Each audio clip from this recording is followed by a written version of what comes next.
Let's go. My name is Chris. I graduated from Downingtown East in 2019. I'm only 20, and I'm from Euclid. I only learned about this meeting about 3 hours ago from a friend, and I heard what was being discussed, and I've never actually came to a school board meeting in my life, but I thought that it would be necessary because I have some thoughts on what's being reported with the new diversity curriculum. I want to make one thing really clear. There's going to be a lot of discussions back and forth. Some people in favor of the new curriculum, some people having some criticisms. The main theme overall is that no one is saying that diversity is bad, like period. Like obviously diversity is a good thing. The methods of which it is achieved and purported is what this argument is about. Something that I found really interesting is that the board, you were discussing about critical race theory, and obviously this term has been thrown around a whole bunch, and people don't really seem to know how to define it, or there's like many different definitions. Well, I thought it might be a good idea to actually go to the people who created this theory themselves.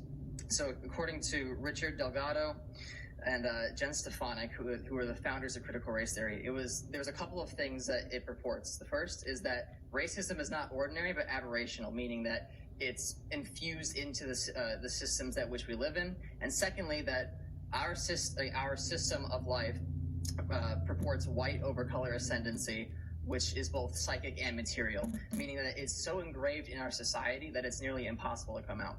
Now, I realize that on your website it says that this is not the plan to teach critical race theory. It makes it quite clear.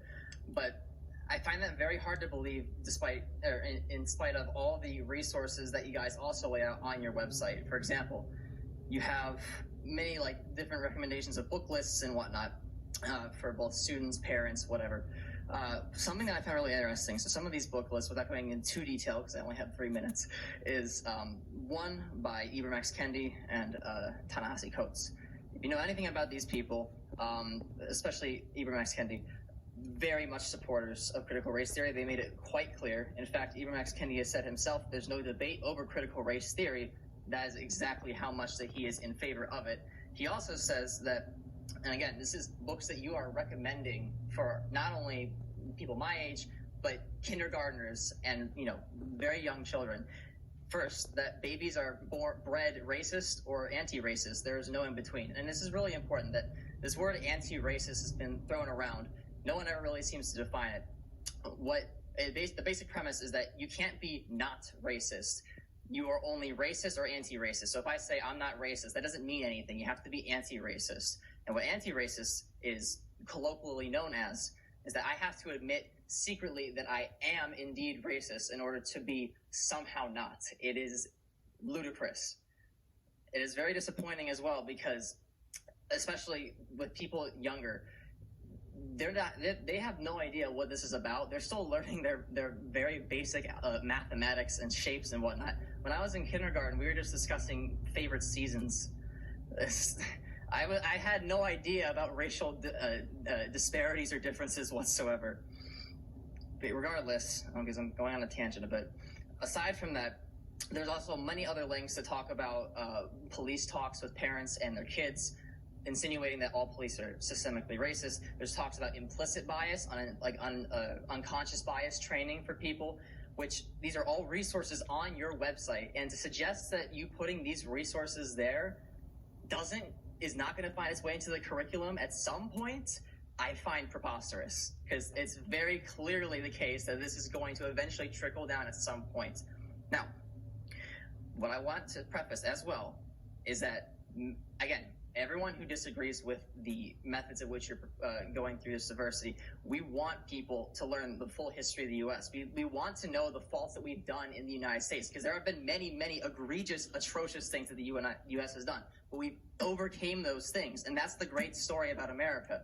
But with a lot of what critical race theory does is take things that we've done in the past and then jump forward 150 years and say, this is where it still is today. But to wrap things up, because I realize that I'm probably out of time. I'm not sure how much time I have. Oh, well, okay. To close, I just want to say this, is that I realize that we're going to have a lot of speakers come up, and that realistically, I'm sure nothing is going to change the board's minds on this. I realize the curriculum is going to be put in anyways, but I wanted to say is that Parents, you have the power, and even people who disagree with me, we all want what best is for our kids. For my brother, who I had to pull out of school, or my mother had to pull out of school, you are what creates tolerance. Parents are the key, not the schools. You teach your kids how to treat others. And you spend the most amount of time with them, and that's the most important thing here. Even if you vehemently disagree with me, we all want our kids to tolerate everybody. No school curriculum is going to do that. And I just wanted to end with one quote from someone I'm sure you know, Dr. Martin Luther King, which I'm sure that people are not going to be happy that I'm quoting this because I disagree with the diversity theory. But of course, the quote being, "I have a dream that my 4 little children will one day live in a nation where they will not be judged by the color of their skin, but the content of their character." And critical race theory, even if you purport that this is not going to be taught, is the exact opposite of that. Please stop emphasizing differences of skin color to be the main thing. We want kids will figure out how to be tolerant on their own, and especially through their parents. But only the parents can do that, not the schools. Thank you.